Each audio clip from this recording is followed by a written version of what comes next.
waxbarashadu waxaa la sheegaa in ay tahay furaha nolosha ama shumaca nolosha. Aqoontu waa laba nooc oo kala ah, maadi iyo diini.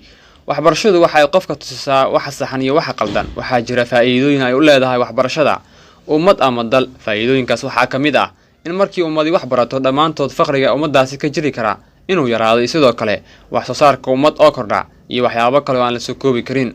Carruurta waxaa la sheegaa in ay faa'iido u leedahay tacliinta iyada oo sare u qaadaysa garaadkooda. waxaa jira awraahyo lagu tilmaamo qiimaha waxbarashada, kuwaasi oo aad ku arkaysid xarumaha waxbarashada ama qaybo ka mid ah suugaanta ka hadasha cilmiga sida aqoon la'aan waa iftiin la'aan, waxbarta aan barwaaqo gaarne, bar ama baro, waxbarashadu yaraan iyo weynaan ma leh. waxaa jirta in waalidku ay isku mid ahayn markii la eego kan wax barta iyo waalidka aan wax baran. waxaana la sheegaa in waalidku wax bartay ay carruurtooda la socdaan waxbarashadooda, taasi oo keenta in canuga ama canugtu ay ka faa'iidaystaan waxbarashada. sidoo kale ka faa'iidaysiga waxbarashada carruurta ayaa in ka badan saameyn ku yeelata waalidka qaarkii oo inta badan mashquulsan ama shaqeeya, markaasi oo yaraata ka warqabka ilmaha ee waalidka. waxaa xusud mudan in ay jirto laba mas'uuliyad oo ku aadan waxbarashada carruurta.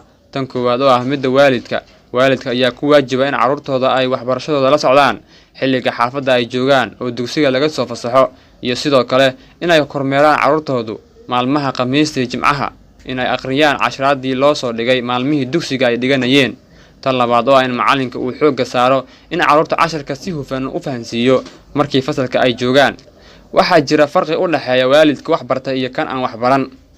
waxbarashadu ayaa ah mid aad muhiim ugu ah bini'aadamka koonkan saaran, gaar ahaan carruurta kuwaasi oo aan haddii aan wax la barin noqonaya kuwo darbajiif ah, wadooyinka koolada ku dhuuqa, ama waxa ay noqon karaan kuwa dadka dhiba. ana tusaale inoo ah dalkeenna hooyo ee Soomaaliya, kaasi oo ka dhacay dagaal sokeeye. dagaaladaasi ayaa la sheegaa inay burburiyeen goobo waxbarasho oo carruur Soomaaliyeed ay wax ku baran jireen.